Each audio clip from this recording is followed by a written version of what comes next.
¿Qué es el calvinismo? ¿Qué es el calvinismo? Una de las razones, hermanos, que tuve para poder hablar de este tema el día de hoy es que ha habido una controversia por ahí en internet, aquellos que son un poco más usuarios de las redes sociales, del YouTube especialmente. Ha habido una controversia por ahí en el internet entre un pastor carismático y un grupo de hermanos reformados. Y entonces, este hermano que es carismático, ha hecho algunos comentarios acerca de los hermanos calvinistas reformados. No voy a dar nombres el día de hoy, en esta oportunidad no daré nombres. El detalle es que este hermano, que les repito, que es un hermano carismático, ha dicho algunas cosas que no son exactamente correctas, teológicamente hablando, sobre el calvinismo. Ha pintado el calvinismo prácticamente como algo malvado, como algo perverso. La actitud ha sido un tanto como de desacreditar el calvinismo y decir algunas cosas que, repito, no me parece que sean saludables, no me parece que sean correctas. Y por eso decidí el día de hoy en este programa explicar brevemente qué es el calvinismo y poder quizás responder algunas preguntas y objeciones, algunas de las objeciones más comunes que a veces se presentan en contra del calvinismo. ¿Ok? Quiero aclarar que personalmente me considero calvinista, personalmente me considero de corte reformado, calvinista. Antes no era calvinista, era yo carismático, neopentecostal, más o menos esa era la corriente a la que me adscribía y por tanto, pues arminiano, ¿no? Casi por lo general, casi todos los carismáticos y pentecostales pues son arminianos, que es la contraparte del calvinismo. Pero con el paso de los años, poco a poco fui descubriendo el calvinismo, entendiéndolo mejor. Al principio me resultó bastante difícil comprender el calvinismo. Tuve mis reservas al principio, un poquito ahí como de temor, ¿verdad? Porque a veces uno no entiende las doctrinas que el calvinismo enseña, pero poco a poco fui llegando a la conclusión, al menos para mí, fui llegando a la conclusión que era la corriente teológica más saludable, por lo menos para mí, repito, por lo menos para mí era la postura teológica más saludable, el sistema soteriológico más exacto, repito, por lo menos para mí.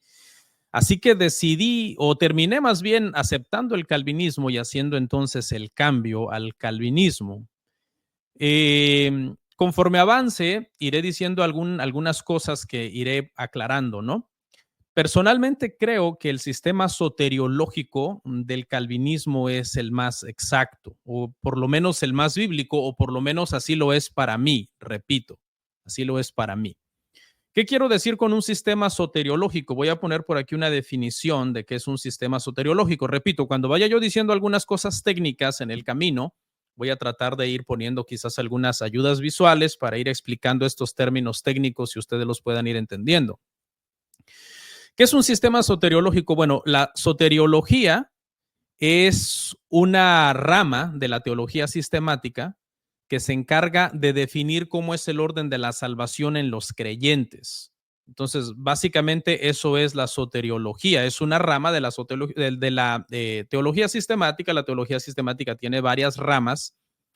Por ejemplo, la martiología es la doctrina que trata sobre el pecado, la cristología es la doctrina que trata sobre las doctrinas de Cristo, la neumatología es la doctrina que trata sobre las doctrinas del Espíritu Santo. Esa palabra neuma, que significa aire o soplo, se refiere al Espíritu. Y en este caso, la palabra soteriología se refiere a los temas que tienen que ver con la salvación. Viene de soterio o sorteria, que se refiere a eso, a salvación. Hay soteriología católica romana, por ejemplo. La soterología católica romana enseña que la salvación es por fe y por obras. Esa es la forma en que entienden la salvación los católicos romanos. Hay soteriología protestante, en donde la soteriología protestante enseña que la salvación es por fe, aparte de las obras. No que las obras no sean necesarias en la vida del creyente, sino que no son necesarias para la salvación. Esa es la postura soteriológica dentro de lo que es el protestantismo. Ahora, dentro del protestantismo, el conflicto en la soteriología protestante se da básicamente entre calvinistas y arminianos. No se preocupe que voy a ir definiendo todos estos términos. Y en cómo cada una de estas corrientes teológicas entiende la predestinación. Prácticamente aquí el tema de la predestinación o cómo se entiende la predestinación es lo que hace la diferencia entre calvinistas y arminianos. Para el arminiano, la predestinación consiste en que Dios vio en el tiempo quienes lo iban a elegir a él o quienes iban a creer en Cristo y luego en base a ese conocimiento previo de la acción de estas personas, entonces Dios los eligió a ellos porque cumplieron esta condición, cumplieron la condición de que primero ellos eligieron a Dios o primero ellos decidieron creer en Cristo. Para el calvinismo, sin embargo, Dios eligió a los que él iba a salvar sin que ellos hubieran hecho algo antes. Lo hizo solamente por su voluntad soberana, eligiéndolos incondicionalmente. No se preocupe que ya voy a abundar en esos detalles y de hecho voy a hablar qué es la elección incondicional, etcétera. Y más adelante vamos a ver todas esas definiciones. Ok, entonces ahora, repito, prácticamente el tema tiene que ver con el asunto, entonces, hermano, de la predestinación. Ese es el asunto aquí. Aquí quiero hacer una pregunta. La pregunta ¿es la doctrina de la predestinación una doctrina bíblica? La respuesta es sí. Esa doctrina no la inventó Calvino, como muchos creen. Hay personas que escuchan la palabra predestinación y se asustan. Dicen, no, y esa es una doctrina que inventó Calvino. No, la predestinación, hermanos, es una doctrina bíblica, la inventó Dios. Podemos usar legítimamente la palabra predestinación porque aparece en las escrituras. Por lo menos hay dos pasajes que son los pasajes más clásicos que tienen que ver con la predestinación y se los leo aquí. El primero es Romanos, capítulo 8, verso 29 al 30. Dice así: porque a los que antes conoció también los predestinó para que fuesen hechos conformes a la imagen de su Hijo, para que Él sea el primogénito entre muchos hermanos, y a los que predestinó, a estos también llamó, y a los que llamó, a estos también justificó, y a los que justificó, a estos también glorificó. Esa es la primera cita donde encontramos por lo menos dos veces la palabra predestinar. Dice, los predestinó, los predestinó. Luego, también encontramos esta doctrina en otro libro muy popular también con el tema de la elección y la predestinación, que es la epístola de los Efesios, que no hace mucho yo la acabo de exponer verso a verso en la iglesia. Y en Efesios capítulo 1, versículo 3 al 7 dice, bendito sea el Dios y Padre de nuestro Señor Jesucristo, que nos bendijo con toda bendición espiritual en los lugares celestiales en Cristo, según nos escogió en él antes de la fundación del mundo, para que fuésemos santos y sin mancha delante de él, en amor, habiéndonos predestinado para ser adoptados hijos suyos por medio de Jesucristo, según el puro afecto de su voluntad, para la alabanza de la gloria de su gracia, en la cual nos hizo aceptos en el amado, en quienes tenemos redención por su sangre, el perdón de pecados según las riquezas de su gracia. ¿Ok? Entonces ahí tenemos dos citas bíblicas que nos hablan de la doctrina de la predestinación. ¿Ok? Aparece este tema de que Dios eligió a un grupo de personas desde antes de la fundación del mundo, los predestinó según el puro afecto de su voluntad para la alabanza de la gloria de su gracia, etcétera, y nos hizo aceptos en el amado. Entonces, claramente vemos esta palabra predestinación en el libro de Romanos y en el libro de Efesios. No se puede quitar la doctrina de la predestinación de las escrituras. Tendrías que mutilar las escrituras. La predestinación es una doctrina bíblica. Aquí me gustaría responder una pregunta interesante sobre el calvinismo. ¿Por qué muchos hablan mal del calvinismo? Una de las cosas, hermano, que a mí me ha tocado aprender acerca de esta doctrina a lo largo de los años es que por lo general muchos hablan mal del calvinismo, pero nunca lo han estudiado. Por lo general, nunca han estudiado una biografía de Calvino o la institución de la religión cristiana de Calvino o los libros que escribió Calvino, etcétera. Entonces, una de las principales razones es que hablan mal del calvinismo por ignorancia. Yo puse lo siguiente ahí en la lámina, puse por lo general, muchas personas que no son calvinistas y que nunca han estado en el calvinismo, creen en automático que el calvinismo es malo y se basan en cosas que han oído o en rumores sin comprobar. Eso es una realidad. Para que yo pudiera, hermanos, adoptar la soteriología calvinista, la corriente calvinista, el primer libro de Calvino que yo leí, hermanos, fue La institución de la religión cristiana. Fue el primer libro que leí de Calvino para poder entender un poquito a quién realmente es Calvino. Permítanme, se los voy a presentar en un segundito.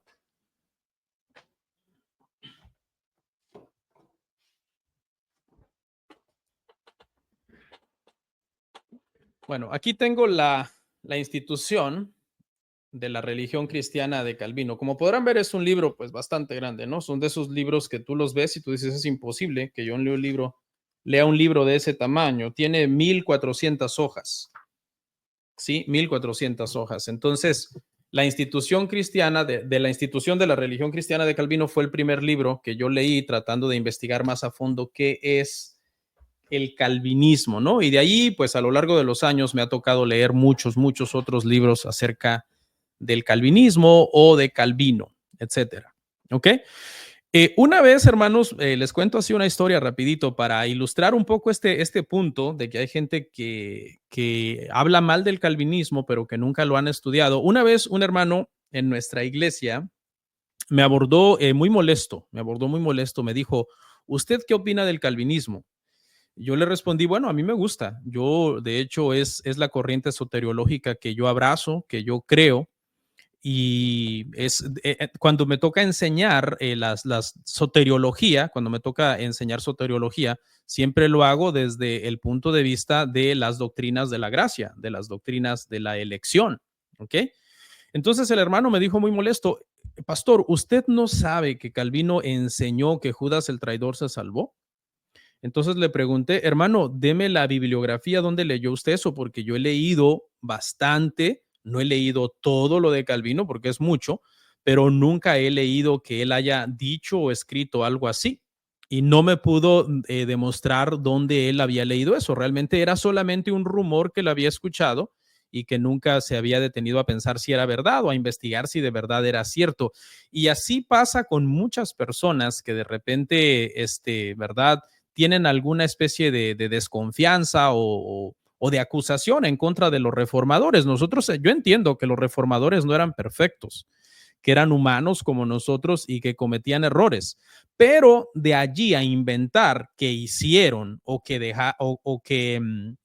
que hicieron o que dijeron cosas que realmente no hicieron y no dijeron, pues ahí ya nosotros estaríamos cayendo en ser deshonestos y en estar lanzando una acusación pues que no es cierta, no estar haciendo un juicio temerario, un juicio nada más por querer hacerlo. Ahora, aquí quiero hacer una aclaración y es que, por lo menos en mi experiencia, ningún cristiano que haya estudiado a fondo el calvinismo te dirá que el calvinismo es algo malo o que es algo perverso o que los hermanos que son calvinistas son herejes o que no son hermanos o que no son cristianos. No, a lo mucho te dirá, lo he estudiado y no estoy de acuerdo con sus corrientes de enseñanza, no me suscribo a esta corriente teológica, a lo mucho te dirá eso, pero jamás te dirá que los hermanos que son calvinistas o que son reformados son herejes o son hijos del diablo o que en su defecto no son hermanos. No te lo dirá, porque si entiende a fondo el calvinismo se dará cuenta que es una enseñanza que se apega mucho a las escrituras, que es una corriente teológica a la que millones y millones de hermanos en Cristo se suscriben alrededor del mundo y no puedes estar diciendo que todos esos millones y millones de hermanos que se suscriben al calvinismo alrededor del mundo y que viven vidas en santificación, que aman a Cristo, que aman la iglesia, que aman la palabra, que aman las almas, que aman al prójimo, pues no son hijos de Dios. Eso sería un error, ¿no? Ok. Ahora, aquí vamos a hacer, voy a continuar elaborando este punto de por qué muchos hablan mal del calvinismo. La palabra calvinismo inmediatamente hace que algunas cejas se levanten y que algunos ceños se frunzan. Automáticamente la gente oye calvinismo y empieza como a buscar dónde está el peligro. Pero repito, se debe solamente a un mal entendimiento del verdadero calvinismo. Quizás han sido expuestos a algún grupo que ellos han pensado que son calvinistas clásicos, pero que realmente no son calvinistas, quizás son hipercalvinistas o algún otro movimiento extraño, y están confundiendo a ese hipercalvinismo con los calvinistas. Y aquí voy a dar una definición, porque repito, ¿verdad? Conforme vaya yo avanzando en cosas técnicas, voy a ir poniendo una visual para que nos vaya ayudando. ¿Qué es el hipercalvinismo? El hipercalvinismo es una distorsión del calvinismo que llevan la doctrina de la elección a un extremo. Acuérdese, todas las palabras que tengan este prefijo hiper antes significa superioridad o exceso, ¿no? Entonces, por ejemplo, un hipertenso es alguien que tiene la presión arterial muy alta, muy elevada. Entonces, cuando decimos un hipercalvinista, es alguien que toma las doctrinas del calvinismo y las eleva y las saca de su proporción. Y eso es el calvinismo, ¿no?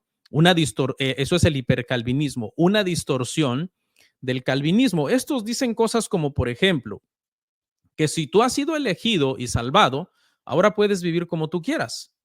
Eso es lo que enseña algunas ramas del hipercalvinismo. El hipercalvinismo también enseña, por ejemplo, que para qué evangelizar a las personas o para qué orar por las almas, si de todos modos los elegidos se salvarán y los no elegidos no se salvarán. ¿Ok? Entonces, pero esto es un mal entendimiento de la doctrina de la elección y de la doctrina de las doctrinas calvinistas. ¿Ok? ¿Por qué? Porque realmente el verdadero calvinismo enseña que si tú has sido elegido y salvado, entonces debes vivir en santidad, debes de vivir como un hijo de Dios. El verdadero calvinismo, hermanos, no enseña libertinaje, no enseña antinomianismo, no te dice, ya eres salvo y ahora tú puedes hacer lo que tú quieras. No, eso es una distorsión del calvinismo, eso sería hipercalvinismo. El verdadero calvinismo te dice que cuando tú eres salvo, ahora tú tienes que demostrar con tu vida que has sido salvado, que ahora tú vives como un hijo de Dios. ¿Ok? Entonces, eso vamos a aclararlo ahí. En cuanto al tema, por ejemplo, de la evangelización y la oración por las almas, el calvinismo hace énfasis en que hay que orar por las almas, en que hay que orar por ellas y en que hay que evangelizar a las almas. Y lo podemos probar, obviamente, con las escrituras. Es más, yo diría que el calvinismo hace muchísimo énfasis en la evangelización y en la oración por las almas. Y vamos a ver unas citas y las vamos a explicar aquí brevemente, ¿no? Mire lo que dice, por ejemplo, segunda de Timoteo, capítulo 2, versículo 10. Mire lo que dijo el apóstol Pablo. El apóstol Pablo dijo, por tanto, todo lo soporto por amor de los escogidos, para que ellos también obtengan la salvación que es en Cristo Jesús con gloria eterna. El apóstol Pablo está diciendo, una de las razones que me motiva a ir a las misiones, a predicar a donde sea, es que yo sé que en esos lugares hay escogidos que están esperando a ser evangelizados. Gente que todavía no conocen que Dios los eligió desde antes de la fundación del mundo, ya dejamos establecido que eso es una doctrina bíblica, y que ahora Dios ha establecido también que yo les predique el evangelio para que ellos oigan el evangelio y puedan venir a la salvación. ¿Sí? El calvinismo, hermanos, hace un énfasis tremendo en la evangelización y precisamente la motivación es que cuando tú vas a evangelizar a los elegidos, vas a la segura de que va a haber conversiones, que el Señor va a hacer conversiones en su momento, claro, ¿verdad? En su momento, y que van a venir sí o sí tarde o temprano porque son personas que el Señor ha escogido. Es que ahí lo dice claramente, lo leo una vez más. Por tanto, todo lo soporto por amor a quien de los escogidos, para que ellos también obtengan la salvación que es en Cristo Jesús con gloria eterna. Vamos a ver una cita más que nos confirma y nos reafirma esto que estamos diciendo. Mire lo que dice Efesios 6, 18 al 20. Orando en todo tiempo, con toda oración y súplica en el Espíritu, y velando en ello con toda perseverancia y súplica por todos los santos y por mí, a fin de que al abrir mi boca me sea dada palabra para dar a conocer con denuedo el ministerio del Evangelio, por el cual soy embajador en cadenas, que con denuedo hable de él como debo hablar. ¿Qué está haciendo aquí el apóstol Pablo? Está pidiendo oración por sus misiones evangelísticas, donde él va a ir a predicar. Y él dice que el Señor me dé sabiduría, que yo pueda predicar, que yo pueda hablar con denuedo, hablar como debo hablar, abrir mi boca con palabra para que estas personas que van a oír el evangelio puedan convertirse. ¿Sí ve? El calvinismo basado en estos pasajes hace mucho énfasis en la evangelización y en el deseo de que las almas oigan el evangelio, sean expuestos a la palabra de Dios. Ahora, con respecto a la postura de orar, por ejemplo, por las almas o por todos los hombres, sean cristianos o no sean cristianos, esta es la postura por lo menos del calvinismo, ¿no? O de la Biblia en general. Primera de Timoteo 2, del 1 al 3 dice, exhorto ante todo a que se hagan rogativas, oraciones, peticiones y acciones de gracias por todos los hombres, por los reyes y por todos los que están en eminencia, para que vivamos quieta y reposadamente en toda piedad y honestidad, porque esto es bueno y agradable delante de Dios, nuestro Salvador.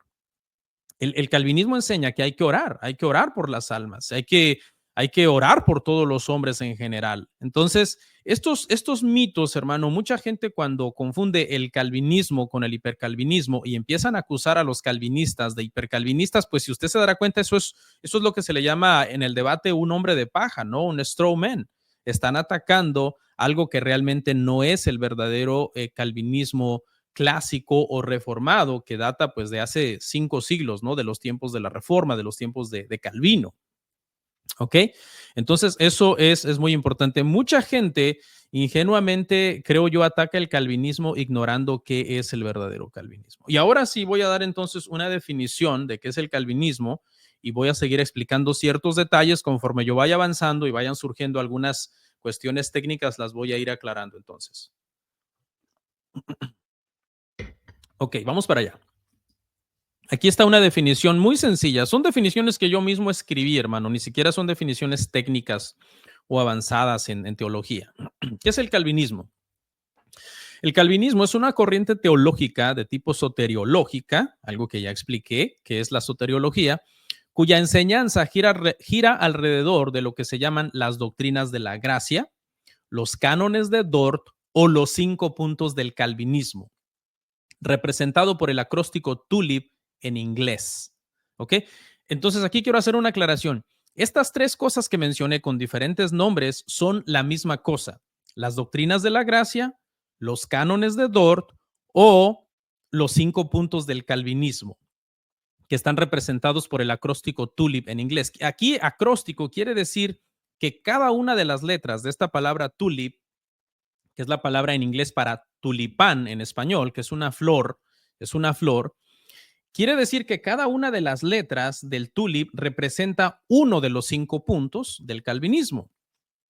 Por eso es que como tulip tiene 5 letras, cada letra representa uno de los 5 puntos del calvinismo. La T representa una, al rato ya las voy a decir más adelante, la U representa otra, la L otra, la I otra y la P otra. Es la inicial de cada una de los 5 puntos. ¿Ok? Y aquí es importante, hermanos, aclarar algo que siempre mucha gente también no lo comprende y se ponen a hacer monos de paja. Calvino, este movimiento de las famosas doctrinas de la gracia o cánones de Dort o los 5 puntos del calvinismo toman su nombre de este teólogo, reformador, pastor francés. Mire cuándo vivió, 1509. Estamos hablando de hace 5 siglos, ¿no?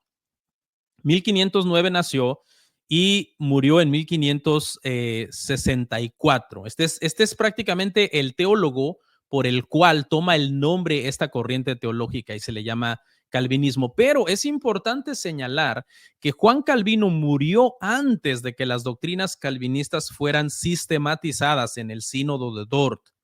El Sínodo de Dort en Holanda fue entre 1618 y 1619. Acabo de terminar precisamente el libro de los cánones de Dort, un libro que escribieron algunos hermanos, muy, muy interesante, se lo recomiendo. Y hay que aclarar entonces, hermano, que no fue Calvino el que sistematizó estas doctrinas o estos 5 puntos del calvinismo. Tomaron su nombre para identificar estas doctrinas que fueron sistematizadas casi 100 años después de Calvino.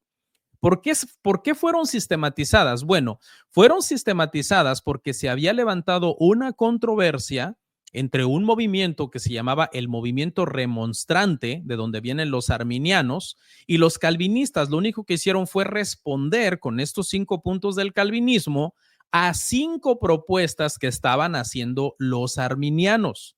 La corriente arminiana es como la contraparte del calvinismo. Ya voy a explicar un poco qué es el arminianismo. Pero aquí lo que queremos aclarar, por lo menos, hermanos, y dejar bien claro es que se le llaman así los 5 puntos del calvinismo o corriente teológica del calvinismo, pero no fue Calvino precisamente el que sistematizó y desarrolló estas 5 doctrinas, sino que fueron casi 100 años después en respuesta al arminianismo. ¿Qué es el arminianismo? Aquí les puse una definición también muy sencilla.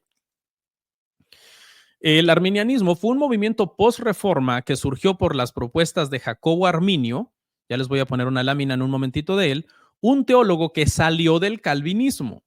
El arminianismo se manifestó en 5 puntos o enseñanzas y el calvinismo respondió con los famosos 5 puntos del calvinismo. ¿Ok? Eso es entonces el arminianismo. Y aquí les voy a poner una lámina de Jacobo Arminio.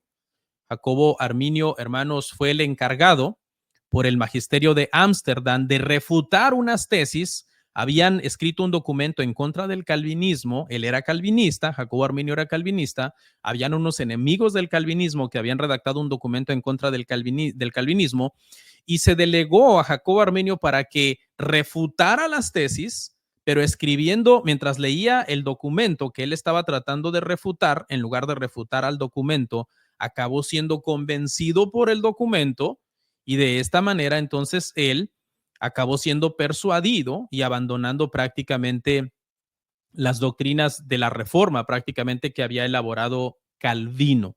Y así fue como pasó de ser prácticamente amigo y defensor del calvinismo a ser prácticamente enemigo de lo que se consideraba en ese momento la fe ortodoxa. Se consideraba la fe ortodoxa de lo que era el protestantismo que databa de 100 años ya, por lo menos forjando su historia, pero viene Arminio y entonces se vuelve una especie entonces como de enemigo que comenzó a tratar de refutar entonces el calvinismo. ¿Ok? Aquí quiero hacer una aclaración. No todos los arminianos creen igual. ¿Ok? No todos los arminianos creen igual. Hay un arminianismo clásico de los tiempos de Jacobo Arminio que se parece mucho al calvinismo. O sea, en los tiempos de Jacobo Arminio, las cosas que él escribía y decía se parecían mucho al calvinismo, difería muy poco del calvinismo, pero poco a poco los estudiantes de Arminio, sus discípulos y las escuelas teológicas que surgieron tras Arminio se fueron distanciando cada vez más del calvinismo clásico o del arminianismo clásico también, ¿verdad? Y podríamos decir que el día de hoy encontramos más que nada el arminianismo contemporáneo en lo que es el evangelicalismo moderno, ¿no? Pero los arminianos clásicos de antaño se parecían más o se parecían mucho al calvinismo. ¿Ok? Pero esto es por lo menos importante que usted lo sepa y esa aclaración, por si usted dice, no, pero es que yo sé de arminianos que no creen exactamente igual como usted lo dijo, es porque no todas las corrientes arminianas son exactamente igual. ¿Ok? Ahora, vamos a hacer en esta última parte, hermanos, para no alargar mucho el podcast, lo que voy a hacer es explicar los 5 puntos del calvinismo brevemente. Y para que usted vea que yo por lo menos bíblicamente no les encuentro nada de malo y que hay infinidad de versículos con los cuales podemos respaldar cada una de estas posturas, respetando que si dentro de ustedes, algunos que me están oyendo, son arminianos y yo soy calvinista, no hay problema, seguimos siendo hermanos en Cristo, porque dos de los más grandes predicadores de antaño, que eran uno calvinista y uno arminiano, George Whitefield y John Wesley, se amaban entrañablemente a pesar de pertenecer a diferentes corrientes teológicas. Entonces, en esta parte, para ir cerrando, voy entonces a dar una definición muy somera de lo que son los 5 puntos del calvinismo. Luego explicaré entonces esto que estaba yo diciéndole que es el acróstico del TULIP, que cada una de estas de las 5 letras, la T, la U, la L, la P, representan uno de los 5 puntos entonces del calvinismo. Vamos a ver una definición aquí, muy sencilla, una definición que yo mismo elaboré de hecho, de los 5 puntos del calvinismo. Dice, los 5 puntos del calvinismo también se llaman las doctrinas de la gracia y también se llaman los cánones de Dort. Ahí hay una buena aclaración. Las 3 cosas, 3 nombres diferentes, es lo mismo. Los 5 puntos del calvinismo corresponden a las 5 letras en inglés que describen la palabra tulip o tulipán en español, ¿ok? Tulipán en español. Entonces, tenga esto en mente porque cada una de los 5 puntos, primero los voy a mencionar en inglés brevemente porque en ese idioma es que corresponden directamente al tulip y obviamente lo voy a decir cómo es que se dice en español y a explicar brevemente por lo menos qué es cada uno de esos puntos. Entonces, vamos con la T, que es la primera letra del acróstico tulip. ¿Qué punto representa aquí? Bueno, representa total depravity o en español es la depravación total. Y de una forma muy somera, porque obviamente podríamos escribir un libro solamente de la depravación total, el calvinismo dice en este punto que todos los aspectos de la vida del hombre están corrompidos por el pecado. Por lo tanto, no puede venir a Dios por su propia iniciativa. ¿Ok? Esto es lo clave aquí. Lo clave de la depravación total es que el hombre está corrompido, ¿ok? Y no puede venir a Dios por su propia iniciativa. Esto no quiere decir, mucha gente lo entiende muchas veces, que el hombre es todo lo malo que pudiera ser. Esto no significa eso. No quiere decir que nosotros somos todo lo malos que pudiéramos ser. No. Creo yo que un ser humano no podría ser tan malo como el diablo. Obviamente jamás podemos ser buenos como Dios, ¿no? Pero eso no es lo que quiere decir este punto. Ahora, el arminianismo lo que decía en este punto, en lugar de creer en la depravación total, el arminianismo lo que enseña de alguna manera es la depravación parcial. Es decir, creen que cada aspecto de la vida del hombre fue manchado por el pecado. Vea la diferencia. Mientras que en el calvinismo se dice que fue corrompido total en todos los aspectos, en el arminianismo se dice que fue manchado, pero no al grado de que el hombre no pueda venir a Dios por su propia iniciativa. O sea, dejan un margen entonces aquí, en este punto de la depravación total. Los arminianos lo entienden como depravación parcial y dejan un margen en donde pudiera haber un nivel de gracia para las personas aún antes de ser elegidos para que ellos puedan primero elegir a Dios. Pueden venir entonces por su propia iniciativa a Dios. ¿Ok? Vamos entonces con la U, la siguiente letra del acróstico, tulip, que es la U, y vamos a ver entonces el segundo punto del calvinismo. Y es unconditional election o elección incondicional. ¿Ok? Este es el segundo punto del calvinismo. Prácticamente esto significa que Dios elige a los individuos para salvación basado completamente en su voluntad, tal y como lo leímos en Efesios, ¿no? Por el puro afecto de su voluntad, para la alabanza de la gloria de su gracia. ¿Ok? Dios elige entonces a los individuos basado completamente en su voluntad y no en algo inherentemente bueno que Dios haya visto en las personas. ¿Ok? No es que Dios vio algo inherentemente bueno en las personas para elegirlas. Eso es la elección incondicional. Por el contrario, el arminianismo enseña de alguna manera una elección condicional. Quieren decir estos que Dios elige a las personas para salvación basado en un preconocimiento, en un conocimiento previo. Dios vio desde la eternidad pasada, miró hacia el futuro, vio quiénes lo iban a elegir y entonces, bajo esa condición, es que Dios los eligió a ellos. Creen entonces de alguna manera en una elección condicional. ¿Ok? Y vamos a llegar al más controversial de los puntos del calvinismo, que es la L, y la L representa lo que en inglés se dice como limited atonement, o en español, expiación limitada. Este es el punto donde muchas personas al llegar aquí, muchas veces no, o sea, no dan el paso al calvinismo. Creo yo que es por un mal entendimiento muchas veces de la elección, porque definitivamente una vez que abrazas la elección y la entiendes desde el punto de vista del calvinismo, la depravación total y la elección incondicional, automáticamente sigue que esto es verdad. Y esto quiere decir que Jesús murió solo por los elegidos. No había necesidad de morir por los no elegidos. ¿Cuál era la necesidad de morir por los no elegidos, no? O sea, el Señor murió por todos los que van a ir al cielo, ¿no? Los que van a ir al infierno si Jesús murió por ellos, ¿para qué iba a morir por ellos? ¿Por qué están en el infierno o estarán en el infierno si Jesús murió por ellos? Entonces, repito, este es el punto más controversial. El arminianismo cree en una expiación ilimitada. Es decir, Jesús murió por todos, pero la muerte de Jesús no es efectiva para la persona, sino que hasta que la persona recibe por su fe ese beneficio. Entonces, más o menos así es como se ve la expiación en el arminianismo, como algo ilimitado. Jesús muere por todos, pero va a ser efectivo en el momento en que la persona ponga su fe entonces en Cristo.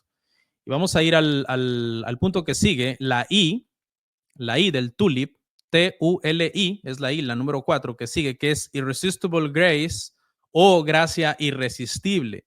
Y esto quiere decir que cuando Dios llama a una persona a la salvación, esa persona vendrá inevitablemente a la salvación. Inevitablemente a la salvación. Les pido disculpas que me faltó una E en la palabra inevitable, me faltó la E después de la N, pero es lo que quiere decir ahí, ¿no? Cuando Dios llama a una persona a la salvación, inevitablemente esa persona vendrá a la salvación. Ahora, esto no quiere decir que algunas personas no tarden en convertirse, como algunas personas lo entienden, ¿no? Algunos dicen, ¿y por qué entonces la gente no se convierte inmediatamente? Bueno, porque algunas personas llega su momento en que el llamado eficaz llega a su corazón y es en ese momento el llamado eficaz es irresistible, ¿no? Si una persona puede estar oyendo mucho el evangelio audiblemente por un buen tiempo y no venir, pero hay un momento en que el llamado eficaz se hace eficaz, valga la redundancia, y es un llamado entonces irresistible que la persona no puede ahora sí que evitar más que acabar viniendo al Señor. Obviamente porque les han cambiado sus afectos, ¿no? Hay una convicción de pecado, una fe en Cristo, en que Cristo es Dios, etcétera. Les han cambiado sus afectos y sus afectos ahora son amar a Dios. No es que se vuelven unos autómatas que no quieren venir y Dios los trae arrastrados, y en ese sentido mucha gente entiende que eso es irresistible. No, no nos estamos refiriendo a eso. Los afectos son cambiados. Ahora aborreces el pecado que amabas y ahora pues amas a Dios, a quien precisamente aborrecías porque amabas el pecado. Y por último, hermanos, por último, la P de este acróstico TULIP, la P es la final y es en inglés se dice Perseverance of the Saints o perseverancia de los santos en español. Y esto quiere decir que la persona que ha sido elegida por Dios perseverará en la fe y no negará permanentemente a Cristo ni se alejará de él total y finalmente. ¿Puede pecar el cristiano nacido de nuevo y elegido desde antes de la fundación del mundo? Sí, sí puede pecar, puede caer en pecados, puede caer incluso en graves pecados. Hay gente que ese tema tampoco no lo entiende. Puede por un tiempo incluso manifestar un alejamiento de la iglesia o qué sé yo, pero los elegidos no pueden alejarse total y final o permanentemente de la fe. Y esa es la perseverancia de los santos. Y precisamente mucha gente cambia la palabra perseverancia por la palabra preservación, ¿no? Y lo deducen así, dicen, perseveramos hasta el final, precisamente porque somos preservados por Dios. Es decir, no es que yo nunca me suelto del Señor, sino que el Señor nunca me suelta a mí y siempre estoy unido en ese sentido al Señor, ¿no? Y siempre se cita, el Evangelio de Juan es un libro muy, muy importante en el tema de la predestinación, ¿no? Porque Jesús dice, mis ovejas oyen mi voz y me siguen, nadie las puede arrebatar de mi mano, ¿no? Nadie puede venir al Padre, nadie puede venir a mí si el Padre que me envió no me las diere a mí primero. Entonces, el Evangelio de Juan, cuando yo no era calvinista, hermanos, el Evangelio de Juan fue una de las piezas claves para dar el paso al calvinismo. De hecho, recién convertido, yo leía el Evangelio de Juan y había, desde mi sistema soteriológico arminiano, había cosas que no me cuadraban, no las entendía yo hasta que vine al calvinismo y dije, ok, ahora sí, entiendo esto y tiene más sentido. Y repito, con esto respeto a todas las personas que sean arminianos. Creo que dentro del arminianismo, especialmente el arminianismo más clásico, hay muchos hermanos en la fe, muchos cristianos, hijos de Dios, etcétera. Y esta pues no es una diferencia en sí que debería de dividirnos al punto de acusarnos unos a otros de herejía o de sectarismo, porque creo que dentro de ambos campamentos de arminianos y calvinistas hay cristianos, ¿no? Pero el punto más de hablar este tema fue como tratar de hablar un poco al corazón de aquellos que no son calvinistas. Este tema en sí no es una enseñanza profunda para calvinistas, porque yo entiendo que hay muchos eruditos en el calvinismo. Esta enseñanza es una enseñanza muy, muy básica, dirigida más que nada a los hermanos que no son calvinistas, para que traten de entender un poco el calvinismo ¿verdad? No acusen a los calvinistas en general de ser herejes o de ser una doctrina diabólica o qué sé yo. Y repito, todo esto surgió porque en las redes sociales miré una controversia de un hermano carismático haciendo ciertas acusaciones contra el calvinismo que no son necesariamente exactas teológicamente hablando, y pues no me parece honesto que eso se haga. Repito, creo que toda persona, todo pentecostal o carismático o arminiano en general que estudia el calvinismo a fondo, a fondo, a fondo, jamás podrá decir el calvinismo es una herejía. Podría decir el epiarcalvinismo es una herejía quizás, pero no el calvinismo clásico que hace un llamado a la santificación, bueno, a todas las doctrinas, ¿no? Usar los medios de gracia, la oración, el congregarse, la lectura de la escritura. De hecho, el calvinista hace mucho énfasis, ¿no? Precisamente en eso, la lectura de la escritura. Para serles honesto, así a manera de testimonio personal, cuando yo vine al calvinismo, me volví un estudioso más asiduo de las escrituras, más exacto, más sistemático. Y no solo de las escrituras, sino de doctrina, de teología, de mucha literatura cristiana en general. Amén. Así que creo que eso es importante resaltarlo como punto final. Voy a ir al chat a leer a algunos hermanos.